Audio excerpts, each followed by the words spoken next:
I'm alive. I shouldn't be. He should not be alive. This is unfucking believable. From the heart of trucker America, my boy Reed Coverdale, host of the Naturalist, capitalist. This is what government does. It sucks. If you think you're going to win people over by stating commonplaces, you're just selling the other part. It is about dictating every transaction that you have for the rest of your life. Mr. Potato Head. Coverdale is the guy to be president of the United States. You intimidated me with your perfect 74 stat. That was the beginning of my problems. He died doing what he loved, chasing a minor. But I'll put a 50 cal attached to my Suburban. Libertarians need to get out of New York. The gulag is going to be in your house. This guy's a fucking murderer. He deserves to be in a Gotta get him out of that truck at night and get him into the White House. Hey guys, thank you for checking into another episode of the Naturalist Capitalist. Today I had on Ron Paul, and this has just been a crazy moment in my life. 2 years ago, roughly, I started doing this podcast, and as far as libertarian cred goes, this is kind of the pinnacle having him on. I only had him on for 20 minutes. He can't do long interviews. He's very busy, but it was a good talk. And I didn't ask him about any policy-specific questions. We didn't go over the war in Ukraine or any specific, rate hikes from the Fed or anything like that. Because if you want to find out that, you can just go watch the Liberty Report and you'll get your fill on that.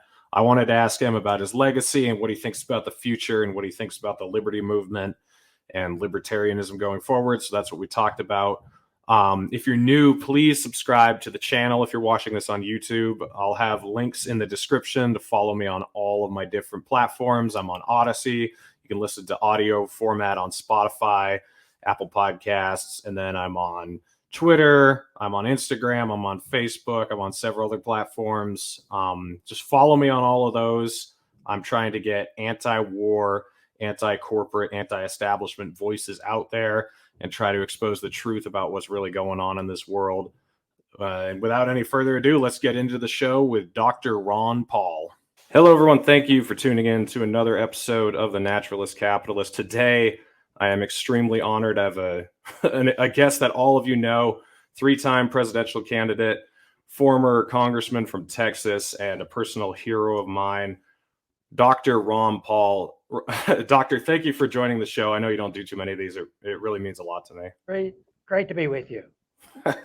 So I'm not going to ask you too many policy questions. I think people can just go watch the Liberty Report and kind of, know what you think from watching that. I just wanted to ask you a few questions about your legacy and what you think about the future. One thing that has always stood out to me about you is you're different than most politicians. Most politicians, they say one thing and then do another thing. I don't like most politicians, and most of the time it's not because I disagree with them. It's because they say that they're going to do something and then they do the opposite. Like Bernie Sanders, he says he's for the working man. He says he's anti-war, but then he votes for war spending. He votes for corporate spending. You never did that. You always voted exactly the way you talked. So I was wondering, what do you attribute that to? Why are you so consistent when no one else is? Is that just the way you've always been? What helps you be that way? Well, first off, is why did I get involved in running for Congress? And I had a goal, and it wasn't to be in Congress. It wasn't to be into politics. People said, "Why'd you give up medicine and go into politics?" I said, "I never did that. I just got interested in policy, and I wanted to speak out." But it was also the reason, it answers partially to what you were saying there, that I was disgusted with people saying one thing and doing something else. Is exactly what motivated me. So if something weird happened and I would end up going to Congress, I thought, well, I'm not going to do that. That would make me feel miserable. And so I wouldn't do that. And that's a big difference. And it's happened so often. I had a lot of people would come to me and they're running for Congress, and they would come and tell me what they believed in. It was all down the line. Okay. But then I could tell within the first week on whether they were going to be with us or against us when it comes to the policies of liberty. And because as soon as they get there, the influence becomes overwhelming. They're enamored by all all this, but the leadership pays attention. You have your committee assignments to get, and you have to do what they tell you, and where are you going to be, and raising money. They have all these rules and regulations. So if you want your committee assignment, and if you want to get money for your district, you have to play ball. Play ball with the team. You got to be a team player, they would tell you, and that sort of turned me off. And I had no personal need to be in Congress, but I had a personal desire to put out a message. And he learned something from Leonard Reed a long time ago. He says, have a message, understand it, and talk about it. And if it's worthwhile, somebody will come to you and want you to do something. And that more or less did happen, to my surprise, but I was pleased because I always thought the most absurd thing in the world would be just to go out and run for the presidency. That just seems so absurd.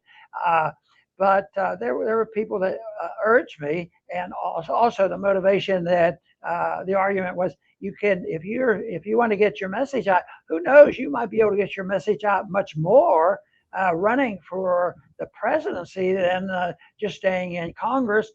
Certainly my goal was never in Congress to play ball and become the chairman of the banking committee. That was an absolute impossibility, because that's when you had to toe the line, do exactly what they tell you, and I wouldn't have been able to tolerate that.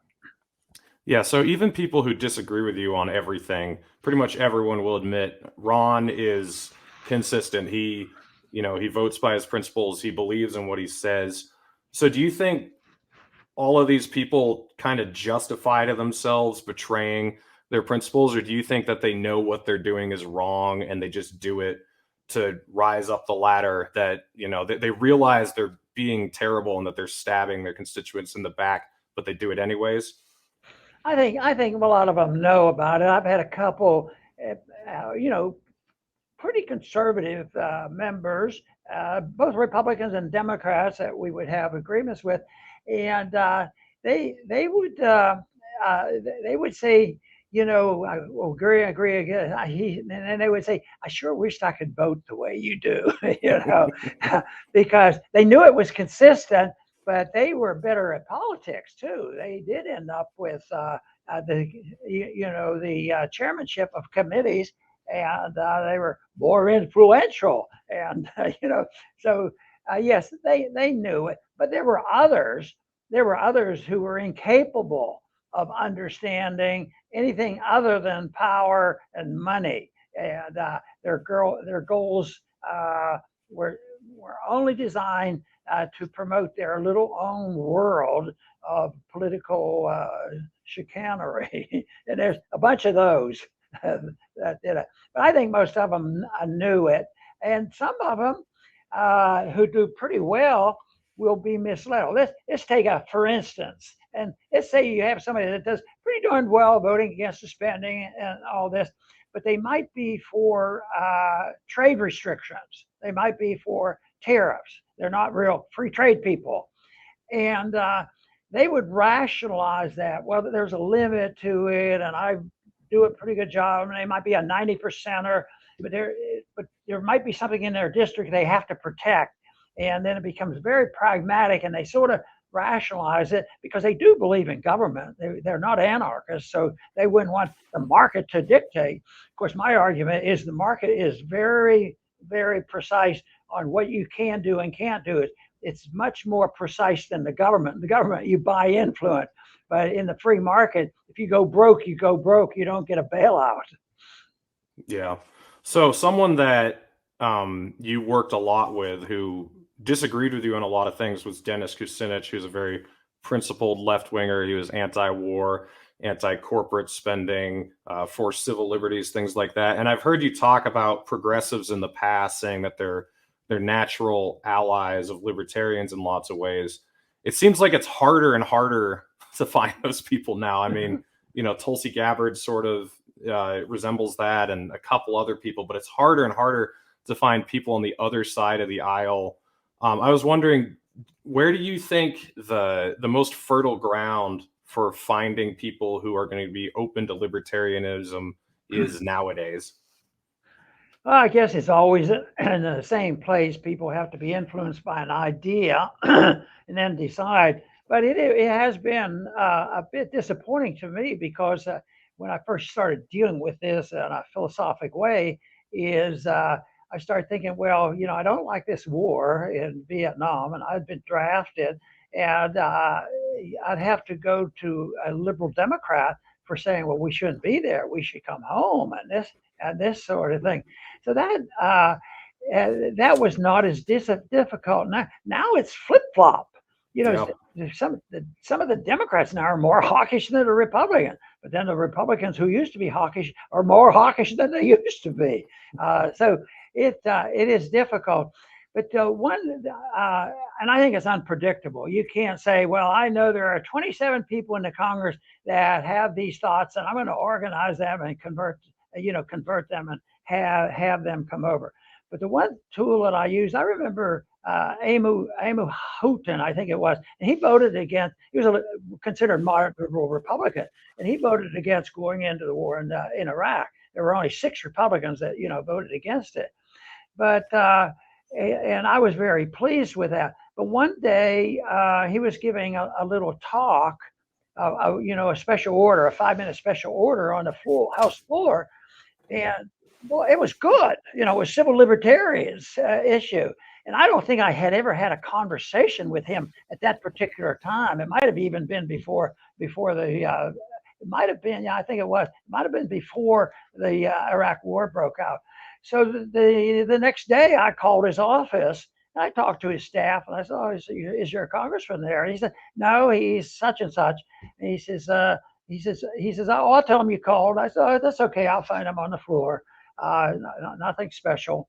And I tell you what, when I got to the floor, he looked me up. He was dumbfounded. What does Ron Paul want with me? So he came over and we had a really friendly conversation. He turned out to be a real close friend. Didn't change, his voting, but I knew there was something there that there was an affinity for. And I guess in a way your question is, can you still find people like that? And I would say yes, but it's probably more difficult because it's so antagonistic now. And some of the bad ones I didn't like are now really bad. And then others, it's almost dangerous for people to break lockstep, with their leadership, because most of them are staying there have to have some benefits from the leadership, so therefore they don't want to take them on. So it has changed, but for me, I think if I were there today, I might be a little more frustrated finding my allies, across the political spectrum. Yeah.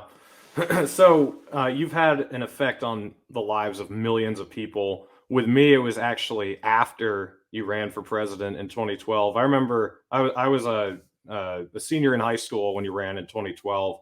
And I remember thinking, I like that guy. He's definitely saying what he thinks, but I didn't internalize your message. I didn't really think about what you were saying. It was just kind of on a surface level. It was 2 years later in 2014. I actually went back and was watching all the videos of the debate with Mitt Romney and Newt Gingrich and all those moments. And I was like, wow, this guy is just spot on with all this stuff. So I know millions of people have felt that way about you. What, in your opinion, is the most valuable part of your legacy, whether it was in Congress or running for president? What's the most important impact that you think you've had? Well, I think somebody else should, make those decisions. And, it doesn't seem like that's what my job is to try to say, well, this is why I did this and this.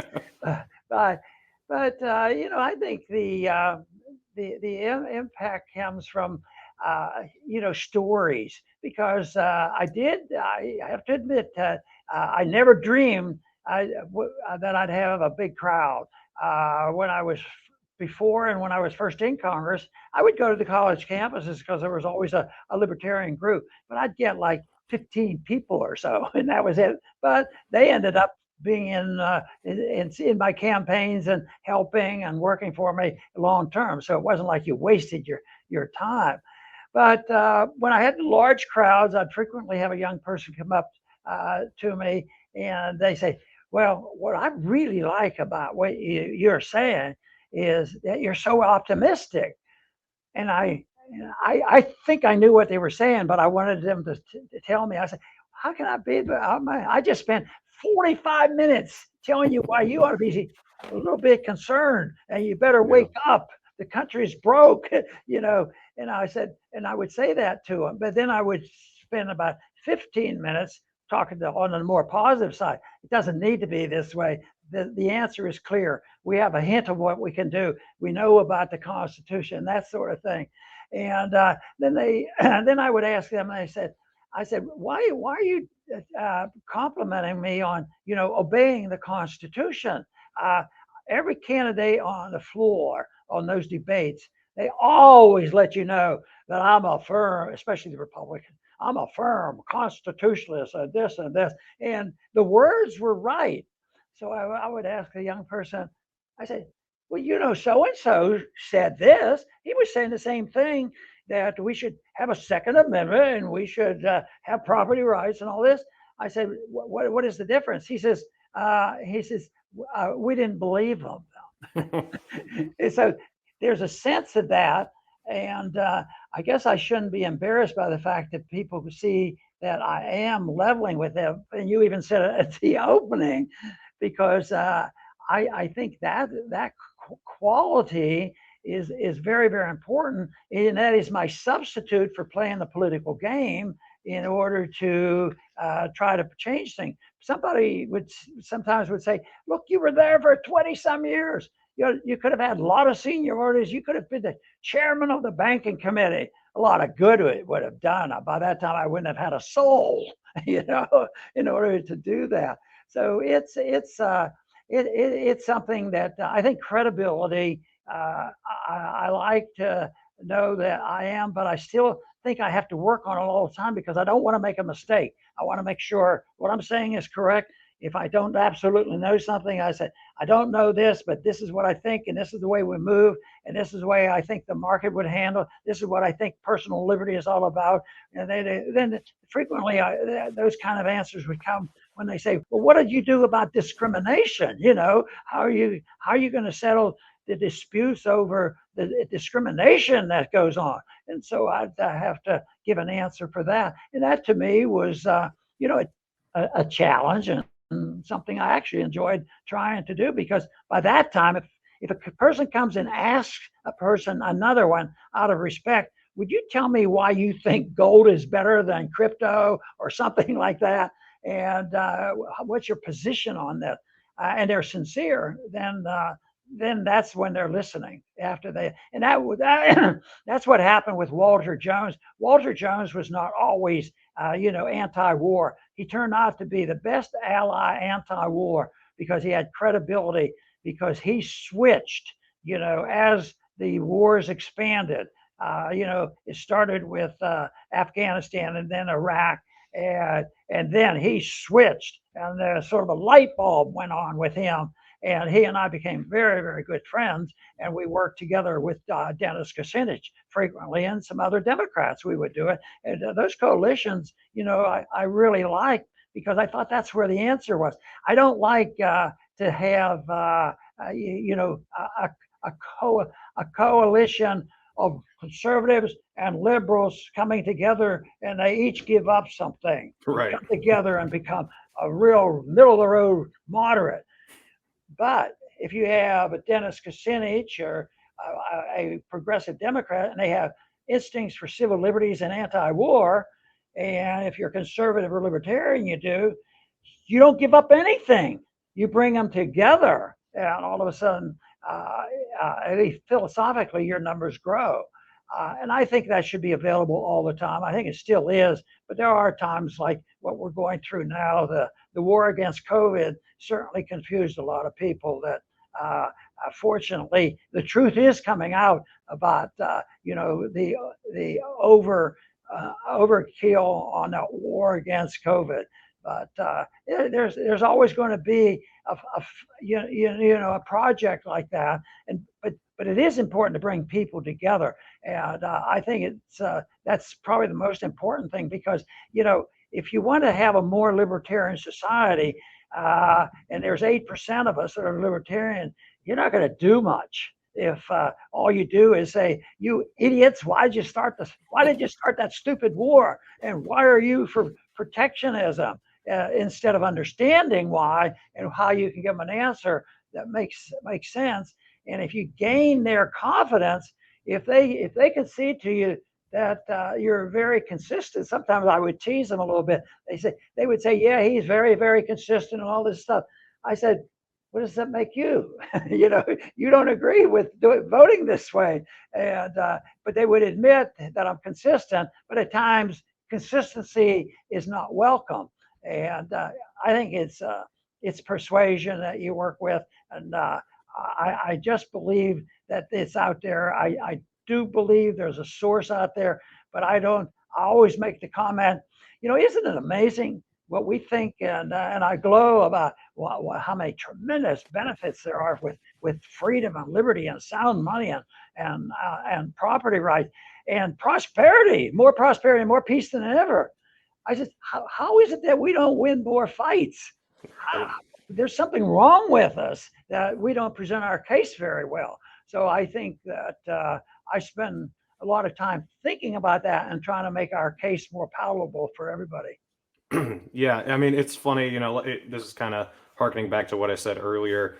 If someone calls themselves a Bernie Sanders progressive, I don't even know what that means. What does that mean? You vote for Biden? Does that mean you vote for the CARES Act? What does that mean? But if they say I'm a Ron Paul libertarian, I know what page they're on, and I'm like, okay, or a Ron Paul Republican, whatever. I'm like, all right, I can work with this guy. You've been kind of the exception to the rule. So many people latch on to a person, they have this cult of personality, and that can kind of lead them astray. But I mean, with you, I think you're the exception to the rule, where that if you're latching on to Ron Paul, then I can't really take an issue with it. Are there any people up and coming in the liberty movement for the future that you are really looking forward to seeing how they excel or what they end up doing? And then the other part of that question I want to ask is, I'm almost 28. I'll be 28 in about a month. And we're on the verge of possibly World War III maybe, and we're $30 trillion in debt, and everything looks kind of bleak. So what would you tell young libertarians like me who really care about all this stuff that you have talked about for years? What should we do to try to push this cause forward? Well, you have to do what you do, whatever you do, and what you ever decide. I get that question a whole lot, and sometimes when I'm in a crowd, somebody will shout, "What do I do now? Tell us what to do," and all this. And I'll just tell them that do what you want. I'm not going to tell you what to do. Some people do podcasts. Some people write books. Some people work for candidates. Some people become candidates. Some want to become a real teacher and not somebody that's just pumping out nonsense in a university.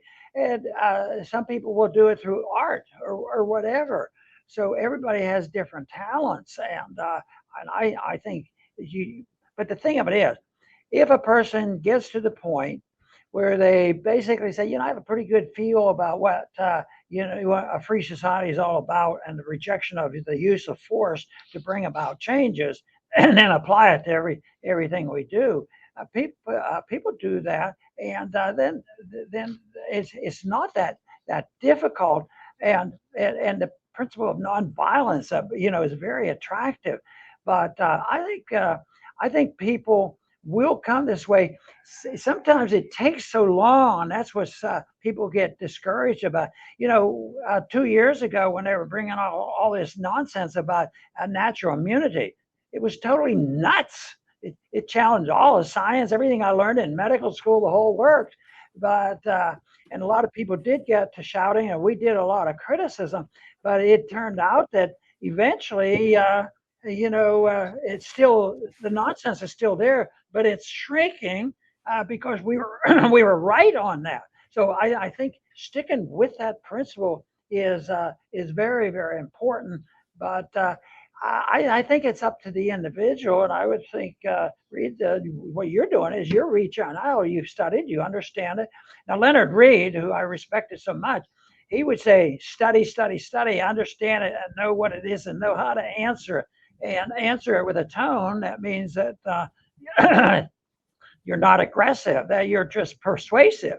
See, I think the only real tool we have is intellectual understanding and the use of persuasion, and rejecting the idea of force, or reject the idea that government should mandate or dictate. So when I see the government coming down and say, okay, they don't understand anything about the gold standard, so we're going to pass a national law. Every single kid at a freshman in high school has to spend this amount of money and this amount of time studying the gold standard. No, that's not right.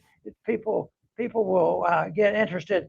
I think most of my education I felt worthwhile came after I left college, and even out of medical school, that I was curious. People have to be curious and look for answers. Daniel and I do that every single day. We're looking for, factual answers and find out the real news on who's telling the truth. And that job goes on forever and ever. But the other thing is, if you enjoy this, the people come to conferences. It's been difficult because of all the nonsense that's going on. But one thing I noticed at conferences, people get together. They're basically like-minded, and they always seem to be having a good time. And that's why I get discouraged when I say, why aren't we doing better? Why aren't our converts coming much faster? So I put a little bit of that blame on us. Their resistance, of course, is a problem, but it's on those of us who are passing out the message. Maybe we haven't learned well enough how to present the case for this. But it is pretty rough running against a system of government that promises you everything and will take care of you, and that we don't want to hear the truth. So it's really an invitation for people to compromise and accept the government handout, because that happens. If they're going to, what if you gave the full explanation of how to handle COVID? Well, you'd have to challenge the monetary system. They can't play it. They can't pass out the money. You have to get rid of the government involved in medicine. So it becomes overwhelming. But you still have to argue the case that freedom is a better answer. And if you can't say it's an easy cure, you can say it's a great prevention, for us to combat the authoritarians. All right. Well, I know you got to run. Thank you so much for joining me today. You have changed my life in no small way. This is my crusade that I'm on to try to wake people up to this message. Everyone go follow the Liberty Report and Ron Paul. Again, Dr. Paul, thank you for joining me. Good to be with you, Reed.